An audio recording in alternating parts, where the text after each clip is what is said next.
हाय।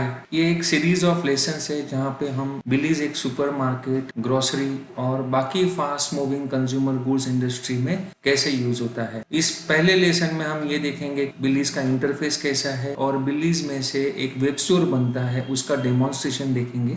जैसे ही Belize application open करेंगे तो हमारे सामने ये होम स्क्रीन आती है। इसमें कुछ ग्रुप ऑफ क्विक लिंक्स हैं जो हमें डे टू डे एक्टिविटीज करने के लिए जो मेनूज लगते हैं वो यहाँ अलग अलग ग्रुप्स में डिस्ट्रीब्यूट किए गए हैं। ये मेनू सिस्टम इतना सिंपल है कि एक पर्सन को ऐसे लगता है जैसे वो मोबाइल एप्लीकेशन यूज कर रहा है। इनको थोड़ा सा समझेंगे। पहला ग्रुप है सेटअप एंड क्विक लिंक्स। यहाँ पे हम एप्लीकेशन स्टार्ट करने के लिए जो मिनिमम सेटिंग्स है, जैसे कि हमारा नंबरिंग सिस्टम क्या होगा, जो सेल्स इनवॉइस बनेगा या जो सेल्स परचेस ऑर्डर निकलेगा उसका नंबरिंग सिस्टम क्या होगा, हमारे इनवॉइस की डिजाइन कैसे होगी, जो रिसीट्स देंगे कस्टमर का उसका डिजाइन कैसे होगा, हमारा बारकोड का टेम्पलेट कैसे होगा। अगर आप यूजर सिक्योरिटी रखना चाहते हो, बिलीज में बहुत ब्यूटीफुल यूजर मैनेजमेंट भी है जहाँ पे हम अलग अलग स्टाफ मेंबर्स को अलग अलग राइट्स देते हैं। एक एडमिनिस्ट्रेटिव होता है और बाकी यूजर्स को यूजर नेम पासवर्ड होता है और उनको जो फंक्शनैलिटी हम अलाउ करेंगे वही फंक्शनैलिटी उनको मिलती है। दूसरा ग्रुप है सारे आउटवर्ड ट्रांजैक्शंस के बारे में, जहाँ पे sales order, sales related transactions हम देख सकते हैं, कस्टमर के स्टेटमेंट्स, लेजर्स इसमें देख सकते हैं। बिलीज एक अलग अकाउंटिंग सिस्टम फॉलो करता है। हम यहाँ पे कस्टमर और सप्लायर के लेजर्स को मेन फाइनल अकाउंट से अलग रखते हैं। तो आपके स्टोर के कितने भी कस्टमर्स हो सकते हैं। एक बाजार है जिसके 5000 कस्टमर्स है, हर कस्टमर का अकाउंट इसमें क्रिएट कर सकते हो। हमने 3 लाख कस्टमर्स तक ये टेस्ट किया हुआ है। फिर ये दूसरा ग्रुप है जो परचेस रिलेटेड है। यहाँ से हम परचेस ऑर्डर जनरेट करते हैं। बिलीज में एक ब्यूटीफुल रीऑर्डर सिस्टम भी है जो हम आगे के लेसन में दिखाएंगे। यहाँ पे हमें सप्लायर के स्टेटमेंट, सप्लायर के लेजर्स यहाँ पे मिल जाते हैं। तीसरा ग्रुप है इन्वेंट्री रिलेटेड। अगर हमें प्रोडक्ट की प्राइस अपडेट करनी है या स्टॉक एडजस्टमेंट्स करना है, अगर फिजिकली कुछ स्टॉक कम है या कुछ स्टॉक एक्सपायर हुआ है तो वो स्टॉक एडजस्टमेंट में से होगा। स्टॉक क्वेरी एक क्लिक पे आपको किसी भी प्रोडक्ट के बारे में पूरी हिस्ट्री मिल जाती है। करंट स्टॉक कितना है,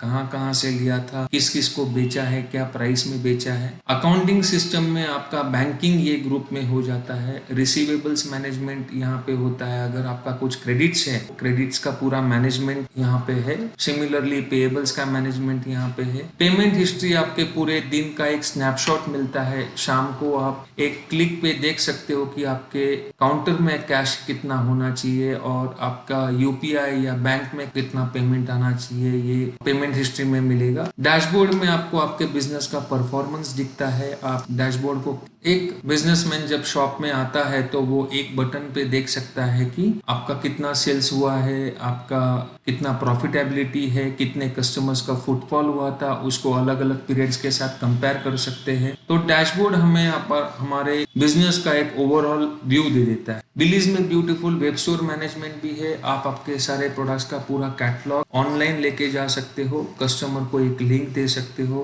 कस्टमर उसके मोबाइल एप्लीकेशन में से चीजों को परचेज कर सकता है। हमारे बहुत सारे कस्टमर्स होम डिलीवरी देते हैं। उनके कस्टमर्स के मोबाइल पे एक मोबाइल ऐप होता है जिसमें सारे गुड्स को कैटेगराइज करके डिस्प्ले किया गया है। एक सैंपल ऐप मैं आपको दिखाता हूँ। ये ऐप है, होम स्क्रीन है और इस तरीके का ऐप बिलीज में से डिजाइन होता है। इसमें सारे प्रोडक्ट के कैटलॉग्स है और ये पूरा गेटवे इंटीग्रेटेड। आप होम डिलीवरी कर सकते हो, कस्टमर ऑनलाइन पेमेंट कर सकते। इस तरीके से आप प्रोडक्ट्स को ऐड करो।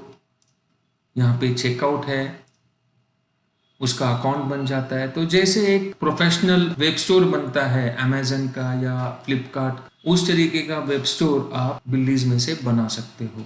एक ब्यूटीफुल लॉयल्टी मैनेजमेंट भी है। आप जो रेगुलर कस्टमर्स है उनको कुछ एक्स्ट्रा बेनिफिट देने के लिए एक लॉयल्टी मैनेजमेंट भी बिलीज में है। और ये रिपोर्ट्स का मेनू है जहाँ पे हमें सारे रिपोर्ट्स मिल जाते हैं। और भी कुछ मेनूज है जो हमें रेगुलरली नहीं लगते, तो ये मेनू का ग्रुप्स है। आप जो मेनू को क्लिक, उसके सब मेनूज बॉटम में यहाँ पे खुल जाएंगे। बिलीज में एक कैश ड्रॉअर मैनेजमेंट भी है। कुछ ऐसे बिजनेसेस है जहाँ पे कैशियर होता है, उनकी शिफ्ट होती है, या मल्टीपल काउंटर्स होते हैं जहाँ से बिलिंग होता है। तो हर काउंटर का कैश मैनेजमेंट ये कैश ड्रॉअर में से हो जाता है। हम आपको कैश ड्रॉअर का एक डिटेल्ड अलग से ट्रेनिंग देंगे। तो ये बिलीज का ओवरऑल मेनू सिस्टम है। हम आगे के लेसन में इनके फंक्शनैलिटी और ऑपरेशंस देखेंगे।